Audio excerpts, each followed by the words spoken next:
Hey guys, my guest this afternoon, Dr. Donna Marks, is going to be discussing addiction therapy. See you in about 5 minutes.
Grab your popcorn and snacks. Find a comfy spot, take a seat or lie down, and let me transport you to a place of fantasy, ghost stories, ancient legends, odd creatures, alien encounters, and other magical topics. You may even decide to join the conversation. From faraway lands to your own backyard, with a small dash of pixie dust. Turn out the lights and open your minds. The journey is about to begin. Good afternoon, everybody. Welcome, welcome, welcome. Kind of strange being here in the afternoon, right? Not used to this stuff. I used to always say, even though I worked and I had a real job at one point, I used to have to be at work by 6:30. I used to say that not even the chickens are up this early. And when I got up this morning, I thought, not even the chickens are up this early. Anyway, we're easing into New Year's. My hat is, what is it with this hat? It's just not a happy hat. See that? Look, I give up. We're easing into New Year's, and I'm looking forward to it. I'm looking forward to turning over a new leaf because I think I need to. Things, a lot happened. Anybody that follows me on Facebook will see how much actually happened starting in November of 2021. Everything just snowballed, and it was just crazy for me. And I even took a break from ghost hunting because I was surrounded by too much death. I had to do it. No choice. It was overwhelming. I couldn't go out to somebody's house and talk, and go and unfortunately listen to their issues and the ghosts and all that. But hopefully everything starts anew on Monday. Anyway, my name is Charlotte. I'm going to be your host for the next hour. I'm also the owner of the California Haunts Paranormal Investigation Team based out of Sacramento, California. We are 45 strong up and down the state, which means if you should have a paranormal problem or you think you do, we can get to you. It may take us a little extra while time to get to you because it's a big state, but we have people located in just about half the counties in California that can get to you. All right, like people in Central Cal, things like that. We also have affiliates in Hawaii, Oregon, Nevada, and Washington if you have any needs there. Anyway, welcome today. And if you're watching it from Facebook, please be sure to hit that follow button and hit that like button because we're always looking for followers to be able to show up. And if you're watching from YouTube, let's see if I can aim this right this time. Oop, there it is. There's a little ghost with a magnifying glass at the bottom right-hand corner right there. And if you click on that, that subscribe button will pop up, and it'll subscribe you to our page on YouTube. We have more than 460 videos over there. And even though we do a lot of paranormal topics here, I'm a journalist. So I got nothing against paranormal topics, but I like to change it up, which brings me to today's guest, Dr. Donna Marks. Addictions. And I'm not just talking about, opiates, because that's what you hear is the opioids all the time and all that. There's other addictions that people have. There's sex addictions. There's, it's just crazy. Chocolate addictions. And I know that sounds silly, but there's people. My mother loves chocolate. She'd get the Betty Crocker chocolate frosting and put it between two pieces of bread. This is before they had, way before Nutella. So my mother was doing Nutella before there was Nutella. So there's addictions like that. So we're going to talk to Dr. Marks about why people have these addictions. It's emotional. It's kind of like, when you get depressed and you open up the freezer and then start globbing down the ice cream, right? Emotions have a lot to do with it. If you're feeling, and I know this from experience because I went through this, and I'm going to admit I went through this, is that during a very bad period of my life, maybe 15, 20 years ago, I didn't drink or anything like that. I ate myself into fatness, literally, because there was so much negativity going on in my life, and so that was my comfort, and that's how I worked on myself. So that's what we're going to be talking about today. Okay, I'm not a psychologist. Okay, I don't claim to be, but I have had a lot of experiences along that line. So it's going to be interesting to talk with her about that. And if you're listening to this from the RSS feed, thank you guys so much. You guys are sharing the show. The main thing I want to do, if you like the show, or like I say at the very end, or even if you hate the show, is keep sharing it. That's how we're getting the word out about this show. We're kind of like the little engine that could. We're the little show that could. The numbers are just leaping. You guys that are watching, that are listening to this from Apple and all these other places, iHeart and all these other places, those numbers are leaping off the charts right now, and it's just absolutely incredible. And I thank you all. And then it's because you're sharing us. You're telling people about us, and you're sharing us. Who knows? You might be watching at home with your fuzzies on right now, and maybe your wife or daughter or someone's in the other room, and you're going to be like, "Hey, come on in here. You got to check this show out." That's what it's all about. Just passing the word along. Okay. All right. Well, I'm going to shut up now. I'm done with my preaching. And I'm going to bring Dr. Donna. I'm going to bring Dr. Marks on, and we can get to know her a little bit and talk about addictions. Here we go. Good afternoon. Hi, thanks for having me on your show. Thank I you. would imagine Now that you can I talk. would I'm tired of imagine that the talking. numbers are jumping because you're putting so much into it. Oh yeah, And I'm here constantly, because I'm doing it full time now. So I mean, it's just constant. So I'm real wonderful. excited about that. It's great to see these leaps. I've Yes, tripled my. As of today, I've tripled my podcast downloads. that's fantastic. So it feels Congratulations. good. It It's feels good. nice to work hard and have it pay off. Yeah, to finally see it pay off. It took 3 years, but boy, it's just going. So tell me about you. So, I'm a therapist in Palm Beach, Florida, and I specialize in mental health and addictions. And I believe that I'm doing what I'm here to do on the planet. Hmm. I was born into addiction. I've overcome them myself. I've had children with addictions, been married to people with addictions, uh, the full gamut. And in my profession, I have worked with over 6,000 people with addiction. So it's a great feeling to know that I'm here doing what I'm supposed to do. I love it. I look like you. I look forward to putting more time in every day.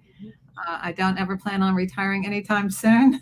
And it's something I thoroughly enjoy because I get to see people go through that transformation Hmm. of not even, most people don't even realize they're addicted.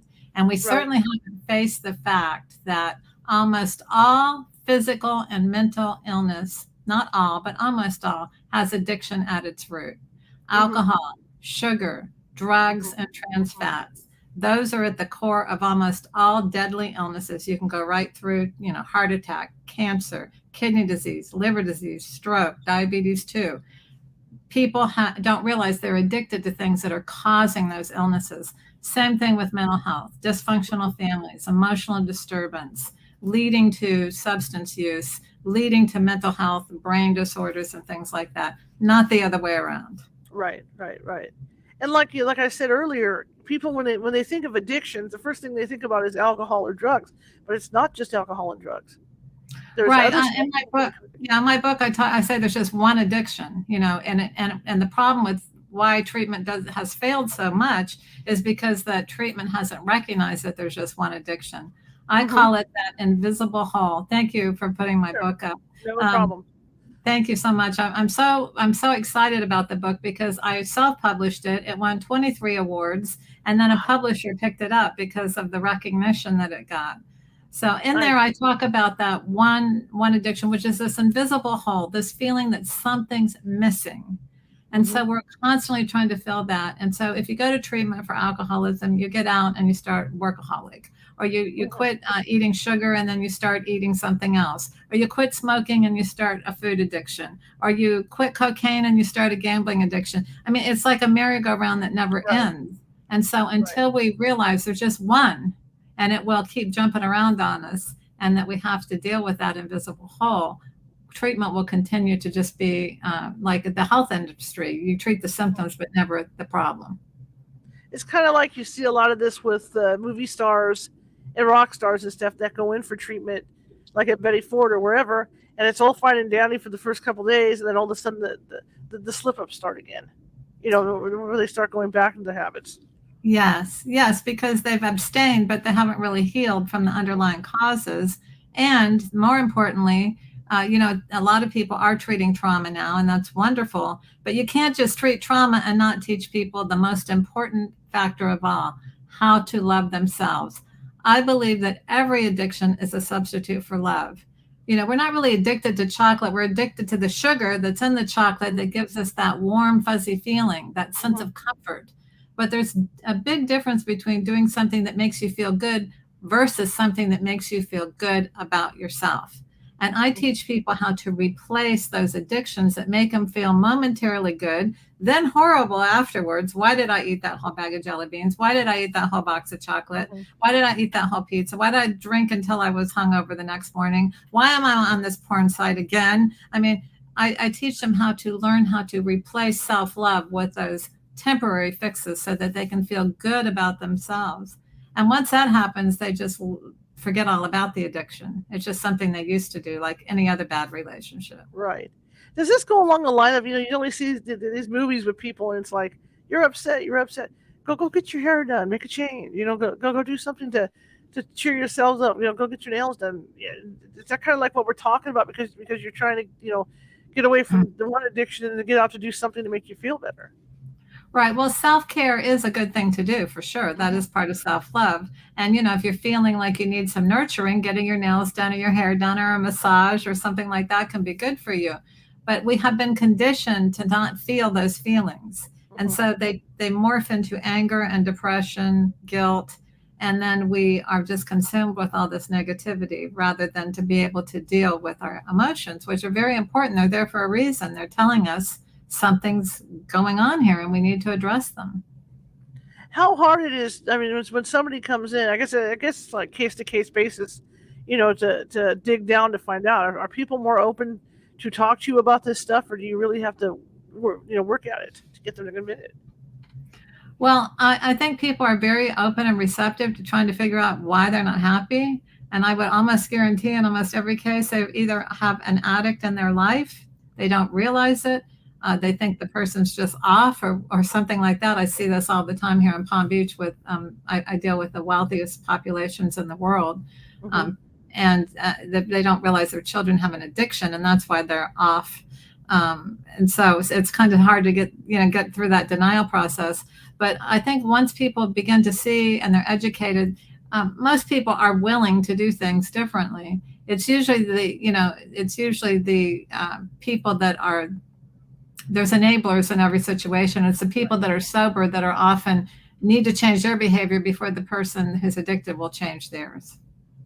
How hard is it? I mean, I'm one of these people that like I remember my food thing that was going on when I got diagnosed with heart failure, and I shocked my doctor because I'm one of these people and I'm just like, nope, I'm done. I'm getting off the other food. I'm on my diet. I'm done, and I did. And she was shocked that I was able to do this. How hard is it for people to be able to do that? And not even go cold turkey. Is it a gradual thing, or is it something that somebody can do immediately? Like, let's say they're addicted to sugar. Well, you can come off of sugar immediately, but you need to understand that you'll go through the same withdrawal as if you're coming off of any other drug. Hmm. And sugar is a drug. There's some research online that says it's as addictive once it hits that frontal lobe in the brain and that Hmm. you get that dopamine hit, it's as addictive as cocaine. I Hmm. think one of the research papers said crack cocaine, which is even more addictive than regular cocaine. God, yeah. So what happens is, you don't go through the physiological withdrawal so much. There's some, but with certain drugs, you definitely need to be professionally detoxed off of them because if you're like on benzodiazepines and even severe amounts of alcohol, you can go through withdrawal and have seizures and deadly consequences. I agree with that. And the other thing I was just thinking that your body has to go through certain things too. I mean, like somebody who say overweight and they start cutting back on their food, the body starts to fight back as well, right? Because it has to have so many calories in there to maintain it. Well, I don't think your body's ever fighting back. Your body's perfect. It was designed to be perfect. What happens is that your brain gets dysregulated from not having proper nutrition, or in the case of substance abuse, from having substance abuse dysregulate the brain. I don't believe that addiction is a brain disorder. That's what pharmacists push, and then you treat it with medication. I Right. believe that most babies are born with healthy brains, unless their parents had some type of severe addiction going on in their physiological development. It would very possibly be different than other brains. Mhm.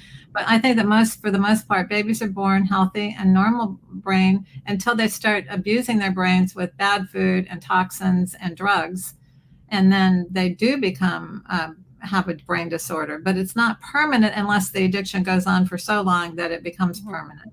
Mhm. It's kind of like, if you get addicted to smoking, if you quit after a couple of years, your lungs will be fine in Mhm. almost all cases. But if you smoke and smoke and smoke and smoke and smoke for 30, 40 years, your lungs will become permanently damaged, Absolutely. can So when become. you, of course, so when somebody comes to you and you're talking about their addiction, let's say it's addiction to sweet stuff. We'll start off with that. What process do you take them through to get them off of that stuff? To wean them off. Right. So I don't think you can wean off of a drug. I think that you need to stop it. And so unless it's as I said before, drugs, you need to definitely, prescription drugs and other drugs and alcohol, you definitely need to be under a physician's care of being Right. properly detoxed. But sugar, you don't need to be detoxed off of. That's mostly going to be mental. You may go through some cravings and things like that, but that I think, that's a lot more mental than it is physical. So what's important is to have what I do is outpatient intensive therapy, so that people are talking through it constantly. Every day we're meeting, we're having intensive sessions, long-term sessions, so that whatever has caused that invisible hole to begin with gets addressed. And then I say, okay, what are you doing mostly? Well, I eat chocolate all the time. Okay, well, let's figure out how you can have chocolate without the thing that's getting you addicted, which is sugar. Mm-hmm. So no one's going to be binging on sugar-free chocolate. Right. I teach you to make your own recipes. Learn. I recently went through this with a gentleman. He had a undiagnosed food addiction, and he started cooking. He loved to cook. He started making his favorite recipes that were healthy.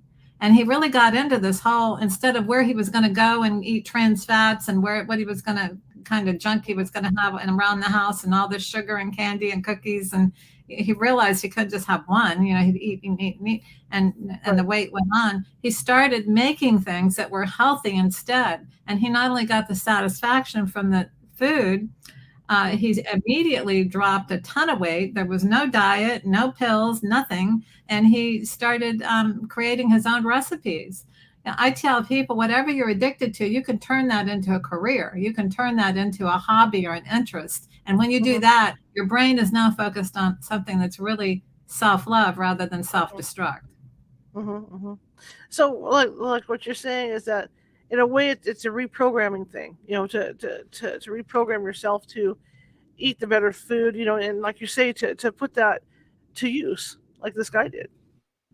Yeah, it's more like unprogramming that something that you think makes you feel good is good for you into your natural state, because babies aren't born addicted. There's no gene that says I have to drink. There's no gene that says you have to eat sugar. There's no gene that says you have to have video games constantly. There's no gene that says you have to smoke, that you have to have sex 5 times a day. There's no such gene.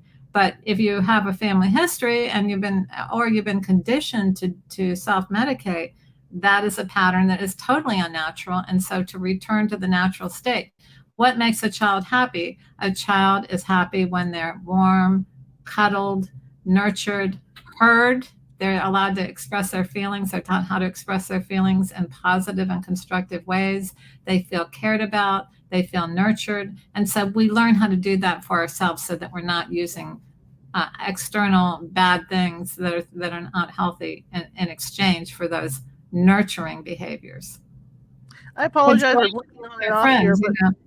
Right. I apologize for blinking on and off here. My neighborhood, everybody has Xfinity. So when everybody's off, off like they are now, it just taxes the system. Oh, okay. I didn't notice it on my end. Yeah, see, I'm seeing you blink on and off here. It goes that place where the Marios go. The Mario games where they used to fall off. That's where it goes. But it's not really bad to the point where it's good. It's best to show up. It's just, so just to let the audience know. So if you're, if you're seeking treatment and let's talk about enablers too, because sometimes it's really hard. I mean, I watched my mother being diabetic and trying to stay on her diet when my father didn't want to be on that diet. So it was really difficult for her to stay on the straight and narrow on that diet. How can people handle it when they're trying to get away from the sweets, but you have somebody in the household that's eating that stuff all the time? Well, I think it would be important. I mean, that's the difference between an enabler and someone who just doesn't care about your life. Enablers, at least, normally what enablers are doing is they're covering up for the person. I see it all the time here. They continue to financially support people who are on a crash and burn behavior after their addiction. They can't face the reality that the person has an addiction, and so they're constantly buffering them or protect them. This is really true of parents, really wealthy parents. They just cannot see that their child has an addiction. Oh no, they just had a bad childhood, or we made this mistake, or we did that. or they don't want to, they're too embarrassed or ashamed to bring it out into the open. So that's an enabler. Someone who's just dismissive of a person who's trying to stop doing something and continues to do it in front of them, that's a whole nother issue. And it would be important for the person who's trying to stop the behavior to say, I don't want to try and control you. Drink or have as much chocolate or, sweets or whatever as you want, but I'm asking you not to do it in front of me, because right now I'm in the early stages of my recovery and it triggers me. And so I don't want to have to move out for 6 months until I'm totally detoxed off of it, but I'm asking you not to do it in front of me. Would you please honor that request? So have you worked with not only people that are addicted to stuff and their enablers? Do you have to work with both, or how's that happen? Oh, yes. But when I work with people, I work with the whole family system. Okay. Yes. So someone in the family will hire me, and then they invite whoever they want into the system. So if there's a patient who has an addiction, then we might be talking about some type of what I call a soft intervention, where the person knows that there's going to be a family therapy issue and suspects that they're going to be addressing it, but they also are at liberty to address whatever they want to in the family too, because often the person who has the addiction has some wounds that need to be addressed. And when a family can do that as a whole and heal together, they stay together. Okay. How hard, like you mentioned earlier, somebody may be addicted to something and not realize it. How hard is it for somebody finally, when they sit down with you, to realize that they have this addiction? How difficult is it for them to hit that realization? Right. So people don't understand addiction. They think they have a bad habit. So I have like a 5-minute self-evaluation questionnaire. It's on my website, but people can just evaluate themselves. And the key here is, are you trying to control a behavior? And, it's 5 years, 10 years, 30 years, 50 years, and you still don't have control over it. You're addicted. You might have stopped it, but if you go back to it and you're continuing to have the weight gain or, hangovers or DUIs or breakups or, bad things happening because of that specific behavior, you have an addiction. You don't have to face it. I'm just saying I'm here for people who are ready to face it and to replace it with self-love. So, for example, the couple, when one person is undermining the efforts of the other, there's a fear there. Like, this is what we've always connected with. We've connected over enjoying desserts together, enjoying wine together, enjoying blah, blah, blah together. So we have to, recognize that. That's painful. It's a loss for both people. What else can we add to that they can enjoy together? So maybe they can start enjoying cooking together, healthy things that they can share and have that same experience without heart disease and kidney disease and obesity and diabetes too, and things like that.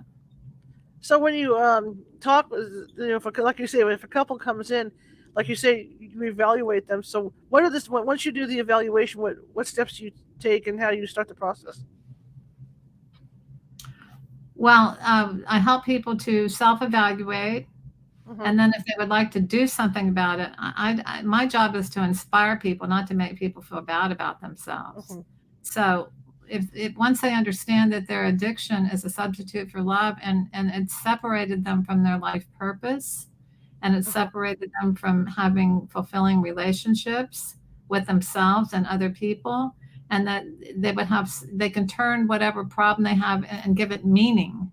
And that, that's one of the reasons that 12-step programs work so well, is that you let go of the shame, you let go of the guilt, you get well, you help other people, and you have a whole new way of life with people who enjoy each other and have that social element and have that and shared recovery together. Because it's not an illness of togetherness, it's an illness of isolation. And so we definitely want people to know how to learn how to, I could say, when people who are addicted, they're in a box. It's a maze, but it's also in their world, they're in a box. And it's uncomfortable to get out of that box. Because, they'll say, I'll go do this or I'll go do that. They have to have hobbies and interests and connect with other human beings. That's a big part of it, whether they go to recovery meetings or not. It's a big part of regaining a balanced life. So I help them to do that. I do intensive therapy with people. They really get into the nitty-gritty of what's underneath that behavior so that they can heal those wounds. Not everybody has them. Even in situations where you would think somebody did have them, sometimes people have had just a certain balance of good enough parenting, and they turn their life into such miraculous things that in normal situations it might be a wound, and in other situations they see it as a benefit. So, for example, if someone comes in, recently someone came in who had been sent to live with a relative at age 6 because that relative could provide a better environment. And the person missed the mother terribly, but saw it as a very positive experience, because even though there was that feeling of abandonment, the mother did not abandon the child, and there was a lot of really positive input and role modeling that the child took all these experiences and turned it into making a great deal of success in their lives. So this is how some people perceive it. But most people who've had trauma or who have been sent off to live with a relative and who do not get enough information don't see their mother, and it turns out to be, a sense of abandonment and things like that. Or if a child has been abused verbally, physically, neglected, emotionally, sexually, these are the things that make a child feel like, what's the matter with me? Those are the kinds of experiences I had that were underlying my addiction. What am I doing to cause this? What's wrong with me? And then not even realizing that that really made me very confused about what love is. And I had no idea how to love myself. I think it's very important with you because you did go through this, so you're teaching people from experience, and I think that's wonderful. And it's just sad, and I'm not saying that every therapist needs to do that, but I would think it helps a lot because you're doing it from your perspective to help these people. Yeah, I think it's very important. I think a lot of therapists have had some trauma and had some situations in their lives, and that's why they're interested in psychology. I've always wanted to be a therapist, even when I was in the 8th grade. It was kind of a natural for the go-to person for my peers and even some of my family members. But I think that that's not enough. I've had a lot of therapy myself. I've done a lot of work on myself, and I think there's too many unhealed healers on the planet. And so we not only have the responsibility of knowing our trade, but also in healing ourselves. So how long? And I know it's probably different for everybody, but let's say somebody comes in with, say, a food addiction. How long does it take for them to be able to deal with that?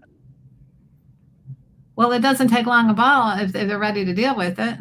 Okay. So we would stop the behavior, just like alcoholic. You stop drinking. For food addiction, you stop the things that are causing you to be addicted to them, and then you would have therapy to cope. Learn how to cope with that. Learn how to grieve that loss. Learn how to deal with, again, those underlying causes, which go back. Usually, often people with eating disorders were taught to use food as a way of soothing and comforting. So that means you have to learn other ways of soothing and comforting yourself, and then replace, and then replace the addiction with healthier behaviors. So the faster people do those things, the faster they forget all about those things that aren't good for them. Absolutely. There's good 12-step meetings. There's Food Addicts Anonymous. There's Overeaters Anonymous. I personally like Food Addicts Anonymous the best because it deals with the two things that cause the greatest health concerns, not just obesity, but health concerns, and that's sugar and bad carbs like flour. Do you believe that medications can help with that too, to help people, start going on the right path? I'm very conservative. I'm not a psychiatrist. I see way too many people on medication, and then I see way too many people who can never get off of it, including some of the non-narcotics, like antidepressants. So I'm very, very, I like to start off in the place that you're okay. Your brain's okay, your body's okay, it's been abused. Let's try a more holistic approach. And there are psychiatrists who are doing this now. There's a woman down in Miami who got rid of her prescription pad and treats everything holistically.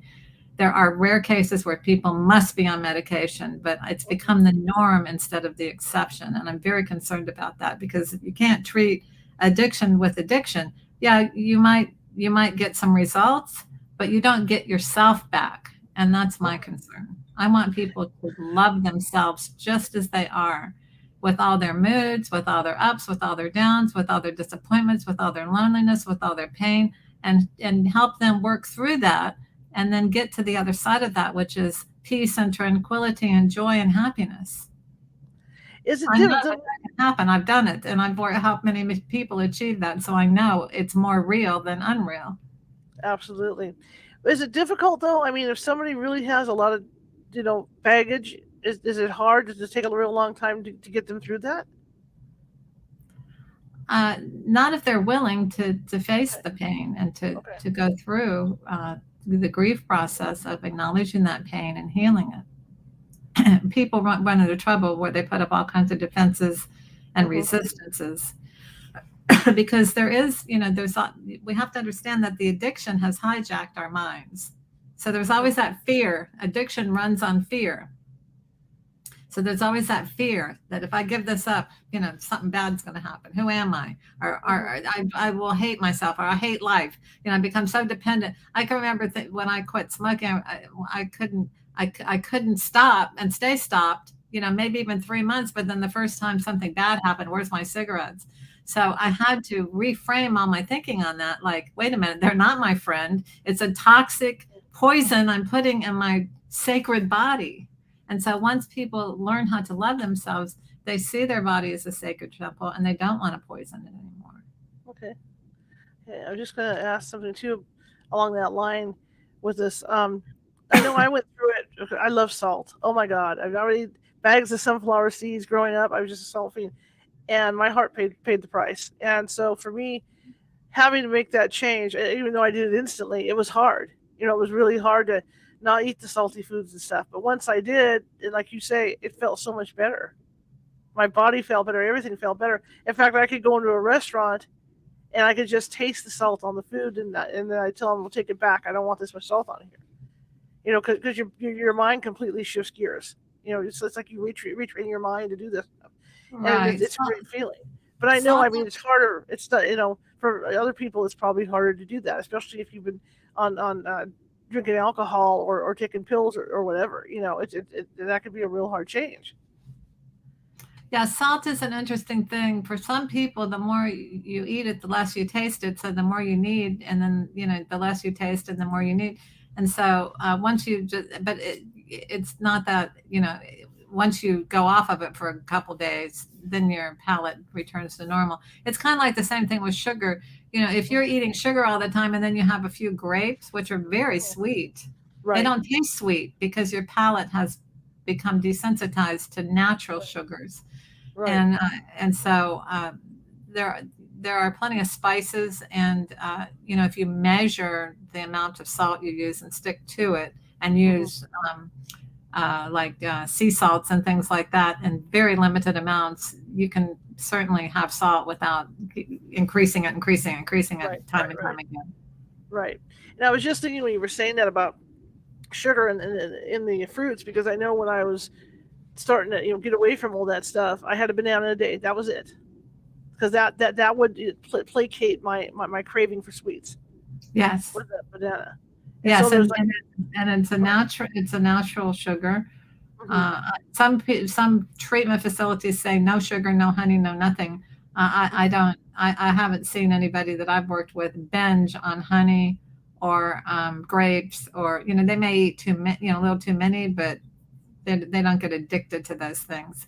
You have right, monk right, fruit. You have there's some natural sweeteners that don't have the side effects with erythritol.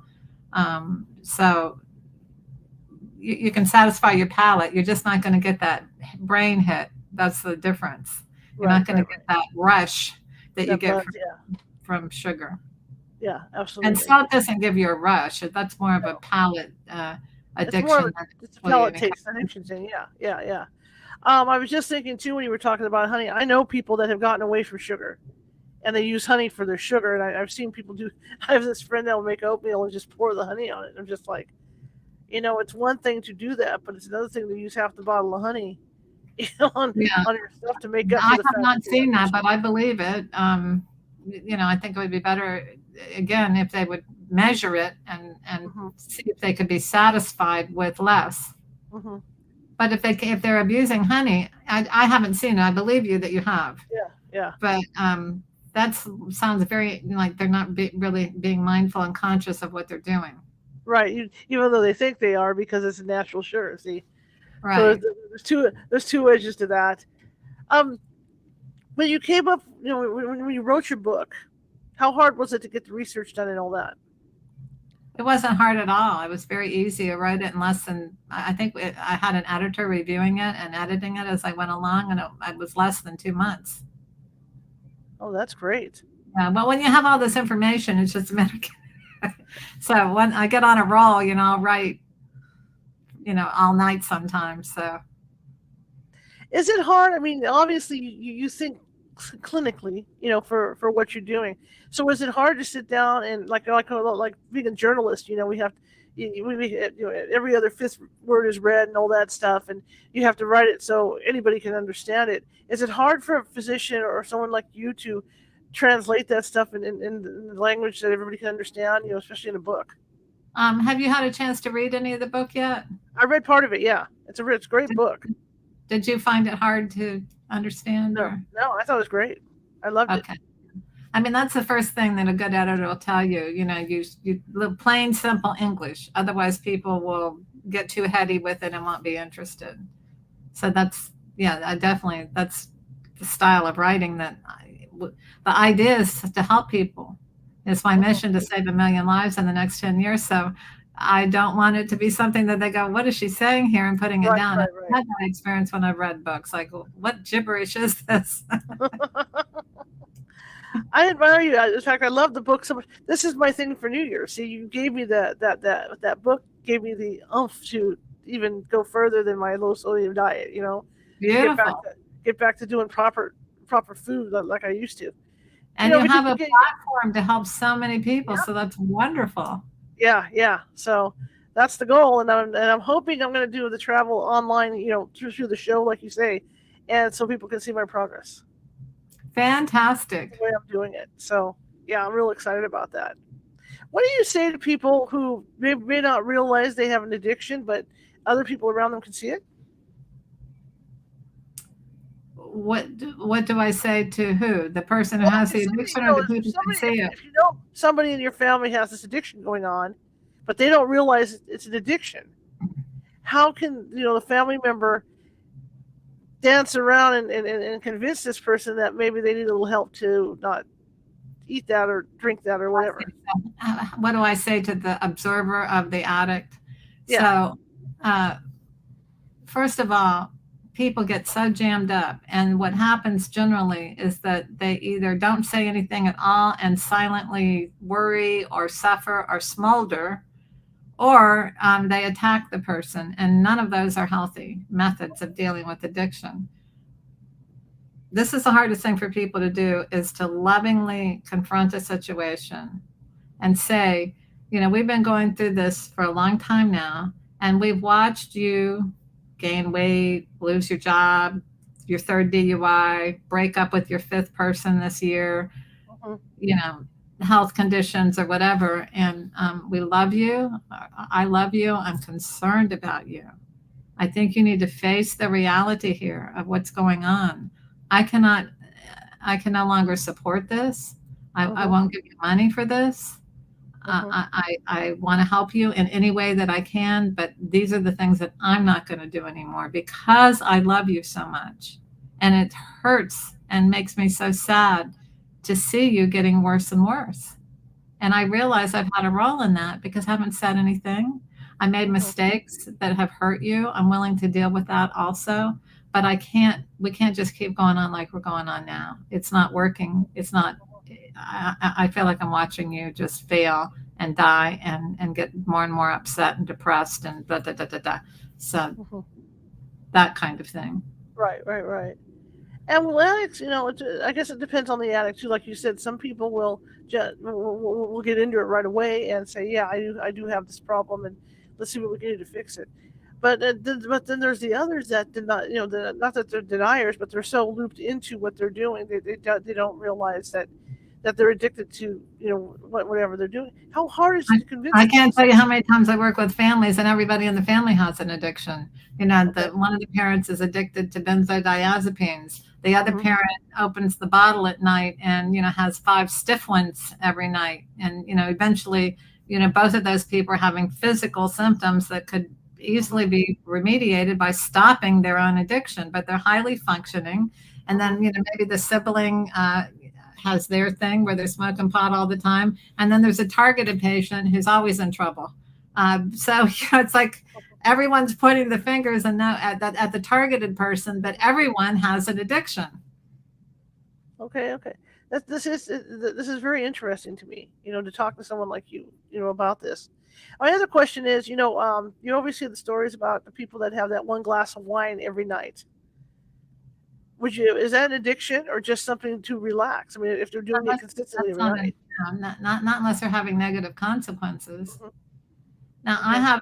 I've worked with people who just have a couple of drinks at night, and their spouses don't like them because they have personality changes, and Hmm. they don't want to kiss them, and they don't want to be close to them because they feel like there's two different people. Now, I'm not saying that person has an addiction, but I'm Right. saying that person is having negative consequences because their sober partner doesn't like them and won't Hmm. have sex with them, doesn't want them in the room because the person has a sensitivity to alcohol to the point that they're unappealing. That's a serious issue. Hmm. Hmm. Absolutely. Absolutely. So, what do you say to someone like how do people get a hold of you for help to begin with? Well, all they would have to do is, well, there's two ways they can get help. They could get free help on my website. I have Hmm. probably about 100 blogs now on there that deal with all these topics. I have some free meditations. And then teach Course in Miracles once a week on Wednesday nights from 6 to 7. Not tonight because we're on holiday break, but Right. so they could engage in that way at no charge. But I also have a concierge practice, and it's quite expensive because it's instead of going to treatment and spending 50,000 in treatment getting out, they come in here, we do outpatient. If they need to see a psychiatrist for detox or medication, I have Uh-huh. that resource on hand. But we do way more therapy in a month for a lot less money than if they went to treatment and had a couple therapy sessions a week at best. And then they're doing a lot of other assignments. So unless someone really cannot be alone, they have to be in a facility. I prefer them to be. I take them to meetings. I get them Hmm. involved, and we do really intensive work. Sometimes a whole day, sometimes 2 whole days, and then regular daily after that. I'm available 24/7. So it's an intensive high end program. So those are the two options. We're also going to be setting up some type of online, like 2 hour course for people who could do kind of like what we're doing. What can I, Hmm. although they say, what can I do about this? What can I do about that? And that kind of thing. And that will be very affordable. But we've just launched the book, Exit the Maze, have another one coming out in April called The Healing Moment, which is a spirituality book. So we got a lot of irons in the fire, and we want to keep the quality up. So right now, that's just in the making and not ready for presentation yet. Absolutely. Now, in your practice, what have you seen seems to be the leading addictive thing? Is it opioids? Is it alcohol or food or something else? Electronics, sex, food, and substances. That makes sense. I didn't even think about electronics, but yeah, that makes a lot of sense. Yeah, It's tech is insane. You and can't even and have a dinner party without 10 people sitting at your table at the phone, and checking their email or doing whatever, chatting. right. And yeah, tech is very addictive, and children are being raised on it. And then we got a problem with children now having to be constantly stimulated. A lot of children so many kids are being put on medication. I think that's criminal. I mean, their Hmm. brains are not even developed, and you're permanently altering them. And these kids that get put on Ritalin and Adderall, they wind up getting addicted to methamphetamines later and other substances, even though the research that are done, mostly done by pharmaceutical companies, say there's no tie between being on it early and later. I tell all my patients that who went from Adderall to methamphetamine, crack and crystal meth and things like that. So there is definitely, I don't care what kind of, I want to analyze the research that says there's no connection. I don't care how many studies. I want to know who paid for it and who did them. And I want to see their stats because I'm dealing with it here. And, the real danger now is that, you start getting into the illegal drugs and you don't know what you're getting. And it is not a fallacy that young people are dying left and right. I mean, we are wiping out a big chunk of this younger generation who just think that they're smoking pot or they're having a Valium or, a little snorting some heroin and they're dead. They're dead. Right. You don't know what it's laced with at all. A lot of these apps, I've had a lot of people die that, they're on these hookup apps and, they're doing a little drugs and the hookup sex and I can't tell you how many cases where the person who was doing the ordering, died and got robbed or accidentally overdosed. So I tell everybody, if you're going to do any kind of drugs, illegal drugs at all, keep Narcan and don't do it alone so that someone could administer it to the person who's ODing because it's very fast that you stop breathing. And by the time you call 911 and they arrive, it's too late. Do you think that the addiction to electronics has, as people grow up, because they're on these things all the time, that they're desensitized now? I don't know how desensitized they get. I know what you're saying. I've seen kids in here like they just can't, they just don't feel. They seem like they don't feel because it's an annoyance to stop what they're doing and actually engage in human interaction. So I understand what you're saying. I think it's more like any person who's addicted, though. They don't want to feel. They don't want to engage in a meaningful conversation. So I guess you could say there's a desensitization, but I think it's more of a brain, type of problem than it is a feeling problem. Although it leads to a feeling problem, for sure. I like your philosophy with wanting to do the research into that stuff because, I know people that are taking Norco right now, and they're prescribed. But the hell that they're having to go through right now just to get their pills because they got bad backs and whatnot, and it's because it all comes down to you got the wrong people at the top giving orders, on this stuff. Instead of blanketing it into okay, these are the people that need it because they're in constant pain, and these are the street people getting it off the streets. We're going to lump it all into one, and then we're going to punish everybody. Yeah, there are legitimate issues with pain. However, if you're going to get on pain medication, please get on pain medication that isn't going to hijack your brain forever. Right. The oxycodone is so addictive, and some people are already receptive to it. Just like someone who's been on Adderall and tries, up or later, it's already the pump has been primed. So I think you should proceed very cautiously. And a lot of people who have chronic pain can manage their pain with Advil and Tylenol. They're not the greatest drugs in the world, but you're not going to get addicted to them. And some very, very mild doses of narcotics. And there are alternatives to oxy like tramadol and things like that, which also can be addictive, by the way. Anything that gets you high can be addictive. Well, the one I find terrifying is gabapentin.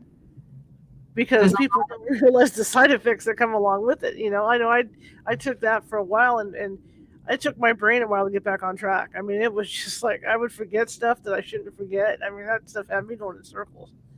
And so I just hope at some point that medical and psychologists and all this are able to find a happy medium to all that and find something that's going to work for people that, that they don't have to feel like they have to go on the streets to get the stuff.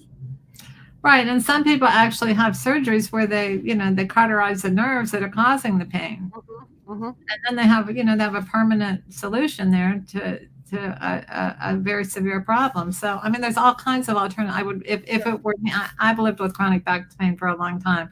I manage it with exercise. And when it's severe and debilitating, I take Tylenol or Advil, depending on what kind of pain I have. If I have pain from swelling, I take Advil. If I have general pain, I take Tylenol, but very, very rarely, because your body can need more and more of that too. Not that you get psychologically addicted, but your body, the pain keeps intensifying and you need more, like salts, kind of the same kind of phenomenon. Absolutely. So. Absolutely. Now, when you talk about people having inner issues, where they have that emptiness, what could cause that emptiness in people? Well, I think we all have a little bit of that to a certain extent, just as part of being human. But the kind that drives addiction out of control is usually based in some, as I mentioned earlier, some type of childhood trauma.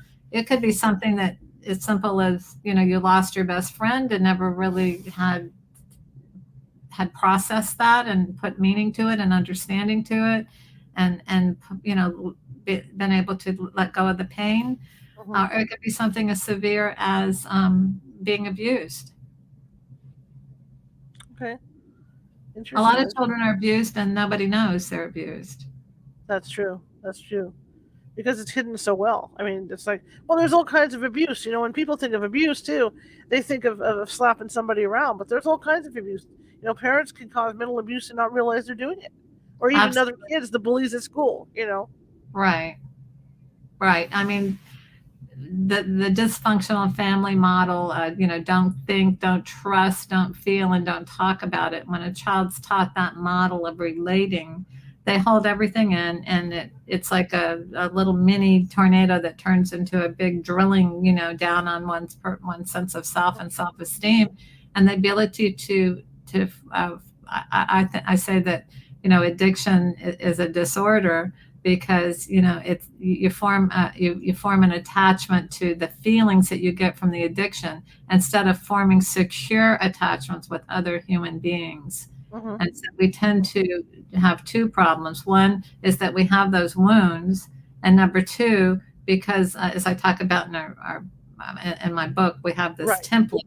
The template is based on what I observed my parents, how they related to each other, and how they related to me. So my template is, if it's dysfunctional and there's abuse there, that's what's familiar to me. And unconsciously, these people, we find each other, and then we keep those wounds going. When I teach people in recovery is, it doesn't matter who you're attracted to. The only purpose of any relationship is to heal each other, to heal those wounds, and to overcome them. And then you can, be an example of, no matter what you've been through, you can have a secure attachment. You can have a loving attachment with another person. But both people have to be willing to do that. It can't just be one person. Right. And your book, like the way you've written it, you're going to help people with that book, hands down.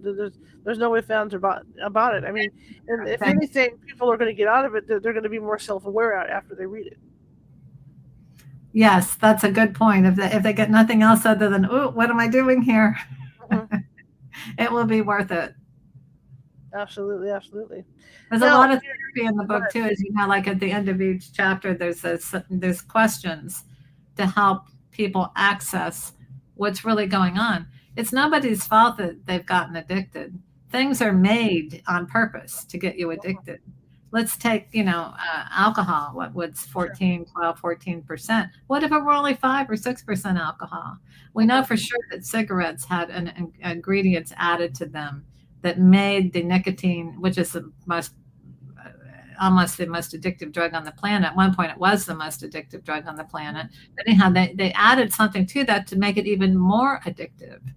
We know that, Oxycontin is so highly addicted that it's just unbelievable, the lives that it's taken. Video games, pornography, gambling, it's not designed for entertainment. It is designed that you want more and more and more and more and more. So it's not your fault if you get addicted.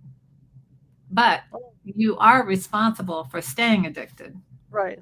And the shift here is, you don't own me. And I'm not giving my whole soul over to you anymore. I'm me, and I want to be me, just like I am. I don't want pills in me. I don't want all this other stuff controlling me. I'm here for a reason. I want to fulfill that. And so you don't get to have me. I don't care how good your ad is. I don't care how good the effect is. You don't get to have me. How hard is it for people to get help? I mean, do they just call you, or what's the process? Well, they can send me an email and set up. I do a 30-minute free of charge consultation just to see if they're ready and if it's a good fit. And then I travel around, so I can go to people. Sometimes I go to people's offices, homes that go out of state, out of the country, or they come here to Palm Beach, which is a beautiful place to be, especially at this time of year. They'll stay in a hotel and come into the office and do the work. I'm jealous where you're at. I love Hawaii, and I know there's a lot of Florida that's like Hawaii. So anybody that lives in Palm Beach or anything like that, I'm really jealous. I'm envious because I love that stuff. Well, you're in California. Yeah, but I'm in an area. Well, I'm like in the upper area of California and Sacramento, where it's either 110 degrees outside or it's 32 outside. So that I heard it's very beautiful there too. Yeah, you get like maybe 2-3 months of spring, or a month of spring if you're lucky, and then it's too bloody hot. So you're at the effect of the weather. I can go in any direction and go to the mountains and go to the ocean, so that's cool. Can you describe here?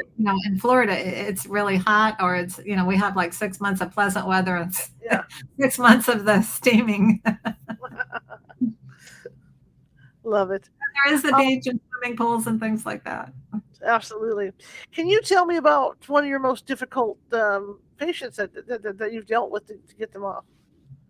I didn't understand you. I'm sorry. Could you? I'm sorry. I'm just getting ahead of myself. Could you tell me about one patient that had a more difficult case that you were able to, get away from the addiction? Yeah, I don't like to talk about my patients, but I've had a specific patient, because it just would make every patient feel uncomfortable. Okay, but I have dealt with some people who have been chronically long-term addicted, and they were hopeless, and so we would start the process, and they would be off the wall insane. But I don't ever give up on anybody, and eventually they get it. Eventually they get it. It's not just because I'm so wonderful or anything like that. It's just that they're learning and growing without even realizing it. And then sometimes something really negative, the universe has a way of assisting, even though it seems like it's, painful. Like if someone gets their, 5th DUI and they're in jail for 6 months, no matter what, but while they're in jail, they're digesting what they've learned in therapy. It has a whole different effect than someone who's never had that information to begin with. Absolutely. Absolutely. So here's my thing. Here's what I do. This is the last question I have for you, and I do this to everybody, so it's not just singling you out. You're in Las Vegas. You're standing on the Strip, and there's some therapists out there too that have books. What do you say to get people to read your book? Well, that's a very good question. I don't think I want to have anyone get to read my book. But if they ask me, why should I read your book? I would say, what are you looking for? What is it that you want? And so let's say they're on the addiction row therapy. I would say that my book is offering a lifetime of personal and professional experience. I know how you feel. I've been through it myself. You can go through the list of addictions from, nicotine, foods, drugs, alcohol, addictive relationships, the addictive exercise. You can just go right through the list. And I've been through this process. And I also, after 23 years, relapsed. So I know what it is to fail at doing everything that you're told in treatment to do, and you still fail. So my book is different in that it's going to teach you how to leave those things. Like any other bad relationship, you'll just forget all about it, because you will learn how to love yourself. And that's the key. Fantastic. Donna, thank you so much for coming on. I so appreciate it. I was looking forward to this conversation, and it did not disappoint. So well, thank you so much for contacting me. I'm really honored to be on your show. And it's a great book, everybody. The book is great. In fact, I'm going to finish it tonight. So, yeah, I love stuff like that. All right. Well, you have a good New Year's. Happy New Year's to you. All right, ma'am. Thank you so much. And I will tease your website and everything just before I sign off. So people. Fantastic. Okay. All right. Have a good one. You too. Bye-bye. Bye. All right, guys. I learned so much about this stuff. I've been around people all my life that have had different addictions, not so much in my family, but friends and stuff. And it was great, to hear her talk about it. Plus, her book is so good. It's really, really good. Anyway, tomorrow we're shifting gears a little bit.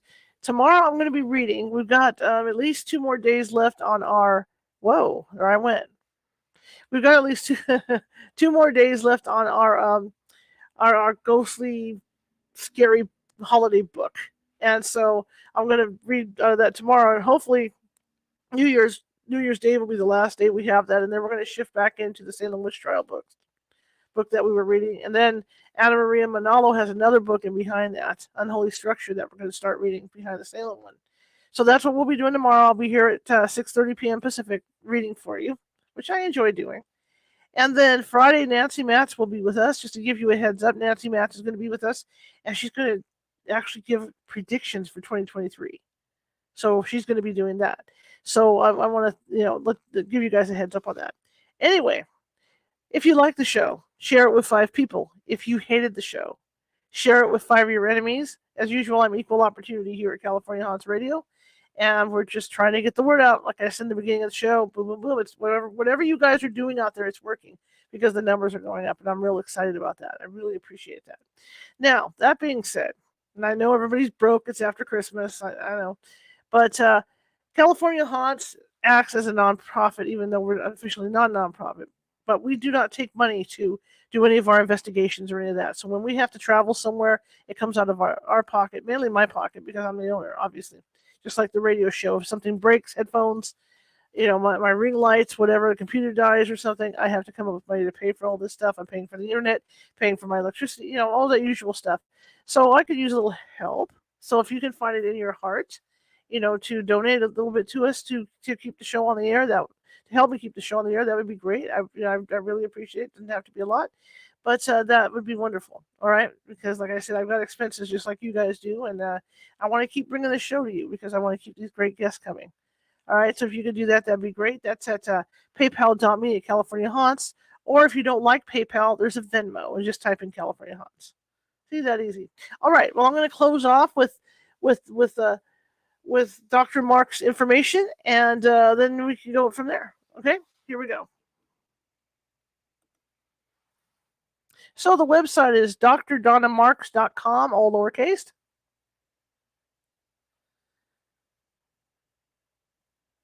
And she does have multiple books, so it's just these 3. So the book that's out right now that's doing so well is Exit the Maze. That's the one I'm reading, in the process of reading. And there's a couple, Creating Your Success, and Looking for God at the Heart of All Facts. And those you can either get from her website or from Amazon. And there are, like I said, there are a few other books that she's written as well. So yeah. Anyway, I will see you guys tomorrow at 6:30 p.m. Pacific. And thank you all for coming today. I know we were early, but I appreciate you all, and I know you're out there. And thank you. Thank you. And keep sharing the show, and keep watching the show, keep listening to the show. And I just can't tell you how much I appreciate it. Thanks, and see you tomorrow, guys.